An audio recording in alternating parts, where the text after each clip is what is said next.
Everyone, आज हम एक और न्यू वीडियो लेके आए हैं। इस वीडियो में हम लोग मेटा ऑब्जेक्ट के बारे में सीखेंगे। मेटा ऑब्जेक्ट की प्रॉपर्टी को कैसे यूज करते हैं और उसका क्या यूज है शॉपिफाई के अंदर। तो चलिए चलते हैं अपनी स्क्रीन पर, वहीं पर इसको सीखते हैं। तो गाइस, ये आ गए हम अपनी स्क्रीन पर, और स्क्रीन पर आने के बाद में हमें शॉपिफाई में इनबिल्ट दो चीज़ें मिलती हैं, एक मेटा फील्ड और एक मेटा ऑब्जेक्ट। तो वो कहाँ पर होता है उसके बारे में देखते हैं कि अगर हम लोग सेटिंग में जाएंगे, और सेटिंग में जाने के बाद में हम लोग Meta field and Meta object इसके ऊपर क्लिक करेंगे, तो मेटा फील्ड जो है वो हमें ये मतलब प्रेजेंट करता है कि आप किस में मेटा फील्ड बनाना चाहते हैं। जैसे कि आप प्रोडक्ट में बनाना चाहते हैं, या वेरिएंट में, या कलेक्शन में। तो इसका क्या होने वाला है कि अगर आपने कलेक्शन में कोई भी मेटा फील्ड बना दिया, तो आप वो मेटा फील्ड कलेक्शन में ही यूज कर पाएंगे। अगर आपने कस्टमर के लिए बनाया है तो वो मेटा फील्ड आप कस्टमर में ही यूज कर पाएंगे। ये चीज़ इसमें एक हायरार्की रहती है, एक पैटर्न रहता है। और बनाते क्यों हैं? इसलिए बनाते हैं कि किसी में भी एडिशनल डिटेल जब हम लोगों को चाहिए होती है, कलेक्शन है, प्रोडक्ट है, या वेरिएंट है, या पेज है, तो एडिशनल डिटेल को डिस्प्ले कराने के लिए हम लोग मेटा फील्ड बना देते हैं, और उस मेटा फील्ड में जो भी वैल्यू वहाँ पर फिल करते हैं वो हमारी वेबसाइट पे डिस्प्ले हो जाती है। ठीक है, तो ये मेटा फील्ड हम लोग यूज करते हैं इस तरीके से। अब आता है एक नीचे मेटा ऑब्जेक्ट। ये मेटा ऑब्जेक्ट रहता है हमारे पास में। तो हम लोगों ने इससे पहले वीडियो बनाया था, तो उसमें क्या देखा था कि मेटा ऑब्जेक्ट जब हम लोग क्रिएट करते थे तो मेटा ऑब्जेक्ट को मेटा फील्ड में असाइन कर देते थे। ठीक है, और मेटा फील्ड को हम लोग जिसके लिए बनाते थे, जैसे ऑर्डर के लिए या कस्टमर के लिए, तो वहाँ पर हम वो उस मेटा फील्ड को दिखा पाते थे। ठीक है, अब ये है कि अगर हम मेटा ऑब्जेक्ट बनाते हैं तो ग्लोबली हम इसको कैसे यूज कर सकते हैं, कि अगर हम बिना मेटा फील्ड बनाए हुए मेटा ऑब्जेक्ट को कैसे यूज कर सकते हैं, वो हम इस वीडियो में देखेंगे। तो ग्लोबली हम मेटा ऑब्जेक्ट को यूज कर सकते हैं। तो हमें क्या करना है कि जैसे मान के चलते हैं हम एक मेटा ऑब्जेक्ट बनाते हैं, हम यहाँ पर ऐड करते हैं, और यहाँ पर ऐड करने के बाद में हम इसमें बनाते हैं, मान के चलते हैं कि वेबसाइट टैग्स करके, कुछ भी मेरे पास कुछ टैग्स रहेंगे, या मतलब हम वेबसाइट ईमेल बना लेते हैं या टैग्स बना सकते हैं। तो जैसे मान के चलते हैं वेबसाइट ईमेल बना लेते हैं हम। ठीक है, अब यहाँ पर आने के बाद में हम इसमें एक वैल्यू असाइन कर देते हैं। जे इसमें हम ईमेल डालेंगे, और वन वन वैल्यू या मल्टीपल वैल्यू। तो मान के चलते हैं मेरे पास कुछ ईमेल है, मल्टीपल ईमेल है, या मल्टीपल टैग्स है, कुछ भी है, वो हमें दिखाना है। तो वो हम कैसे डिस्प्ले करेंगे किसी भी पेज पे, प्रोडक्ट पे, कलेक्शन पे, तो उस केस में ये ग्लोबली कैसे यूज करता है। तो हम यहाँ पर डाल देते हैं ईमेल। ठीक है, और इसे लिस्ट ऑफ वैल्यू कर देते हैं ताकि हम मल्टीपल ईमेल डाल पाएँ। तो हमने यहाँ पर ईमेल क्लिक कर दिया, और यहाँ पर से ऐड करके, और यहाँ पर से हमने सेव कर दिया। तो अभी हमने क्या करा है कि हमने एक मेटा ऑब्जेक्ट बना लिया है, जो कि ये रहा मेरे पास, वेबसाइट ईमेल करके एक मेटा ऑब्जेक्ट बना हुआ है।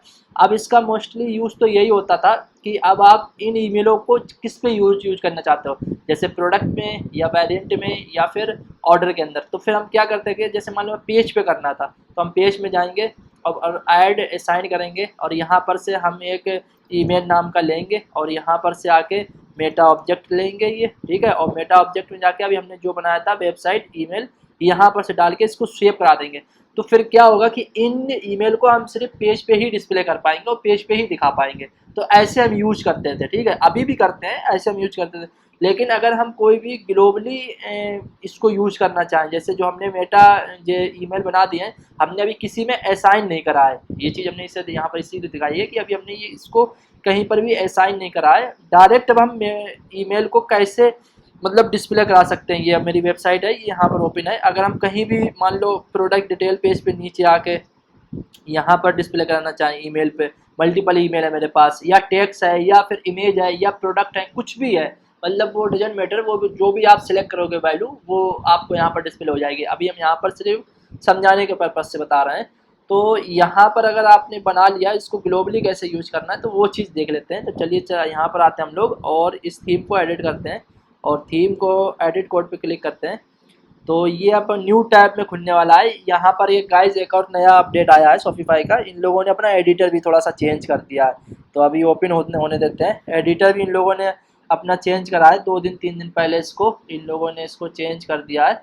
और ये कुछ इस तरीके से खुलने वाला होता है, ऐसे ऐसे कुछ हमारा खुलता है। ये देख रहे हो, इसमें सारी चीज़ें इन्होंने बना दी हैं। इसको अगर हम काटेंगे तो कुछ बीएस कोड के जैसा कर दिया है इसमें, देख रहे हो, असिस्ट ब्लॉग, ये कुछ बीएस कोड जैसा सर्च वगैरह दे दिया है।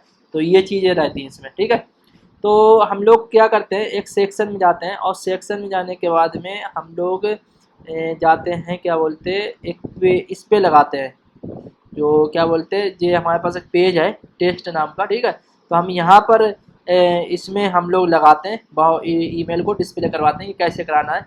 तो उससे पहले क्या करना है कि हमने जो मेटा ऑब्जेक्ट बनाया था, तो कंटेंट में आते हैं और कंटेंट में आने के बाद में हमने जो मेटा ऑब्जेक्ट बनाया, ये वेबसाइट ईमेल करके इसके ऊपर क्लिक करते हैं। तो यहाँ पर से वैल्यू को हमें फिल करना रहेगा, यहाँ पर से हम लोग वैल्यू को फिल करते हैं। तभी जैसे ऐड एंट्री के ऊपर क्लिक करेंगे और ऐड एंट्री का यहाँ पर हम डालेंगे ईमेल। तो हम जैसे डाल देते हैं info@gmail.com, ठीक है। इसको कॉपी कर लेते हैं और मेरे पास कॉपी करने का दूसरी ईमेल है मेरे पास 1 और इसके पास तीसरी डाल देते हैं 2 और एक और डाल देते हैं 3। तो कुछ इस हिसाब से आप वैल्यू डाल सकते हो। यहाँ पर कुछ टेक्स्ट भी लिख सकते हो, ईमेल भी लिख सकते हो, वो आपके ऊपर डिपेंड है आपने क्या वैल्यू ली है। और यहाँ पर से आगे इसको सेव कर देते हैं, ठीक है। तो सेव करने के बाद में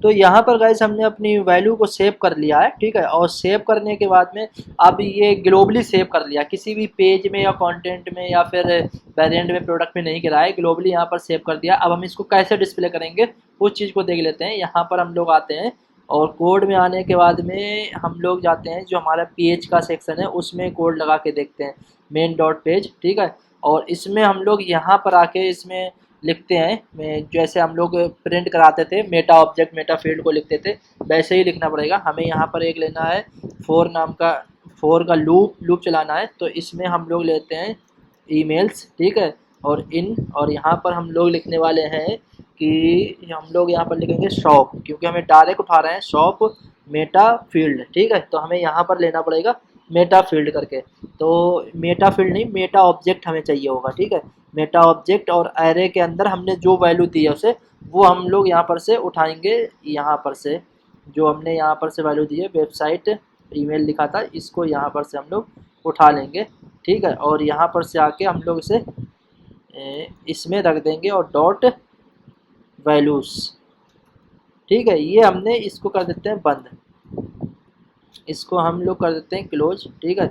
अब अगर हम यहाँ पर से इसमें देखने वाले हैं तो हमें सारी ईमेल मिलना चाहिए।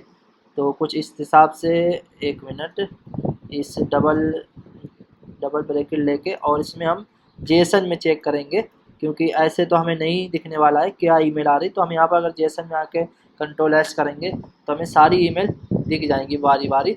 तो अगर हम कंट्रोल J रिफ्रेश करते हैं, ये देखिए ईमेल के अंदर हमें ये सारी ईमेल दिखने वाली हैं। ये देखेगा, ये सारी की सारी ईमेल हमें दिख चुकी हैं। अब हमें कुछ नहीं करना है, अब हमें बस यहाँ पर आकर एक और लूप चला लेना है एरे से बाहर है वैल्यू निकालने के लिए। तो फॉर ईमेल और इसमें हम लिखते हैं ईमेल्स, ये जो हमारे पास ईमेल्स हमने निकाली ये वाली, ठीक है। इसको यहाँ पर ईमेल्स लिखते हैं डॉट। अब ईमेल की जो हमारी की है वो हम फिर से यहाँ से उठाते हैं, ये वाली जो की है ये वाली ईमेल, ठीक है। और यहाँ पर से हम ईमेल लिखते हैं और यहाँ वैल्यू डाल देते हैं। तो यहाँ वैल्यू डाल दी और फोर लूप को हम कर देते हैं बंद अभी के लिए। तो हम लोग करते हैं एंड फोर। तो ये एंड फोर हमने कर दिया और एंड फोर करने के बाद में हम यहाँ पर एक टैग लेते हैं एल का और उसके अंदर हम ये ईमेल को प्रिंट करा देते हैं। तो आई थिंक आपको ये प्रॉपर समझ में आ रहा है, इसमें कोई इशू नहीं होना चाहिए, ठीक है। तो हमने एक सबसे पहले लूप चला दिया जिसमें से वैल्यू निकाल ली, अब एरो में वैल्यू आई तो हमने जेसन से ऐसे चेक कर लिया इसको। अब हमने फिर से लूप लगाया है ताकि ईमेल प्रिंट करा सके, कंट्रोल S कराया और यहाँ पर से आकर ये मेरा पूरा एरे था, ठीक है। अब इसको हम बारी बारी एक करके करा लेंगे। ये देखिए info 1 2 3 आ गया, ठीक है। अगर हम इसको देखेंगे एक्सपेक्ट एलिमेंट करके तो ये एक एक लाई में वैल्यू आ रही होगी, ये देखिए, है ना, ये सारी वैल्यू आ रही है। तो आप यहाँ पर जो है मेटा ऑब्जेक्ट के अंदर डायरेक्ट वैल्यू को असाइन करके और उसमें फिल करके आप यहाँ पर डायरेक्ट डिस्प्ले करा सकते हो।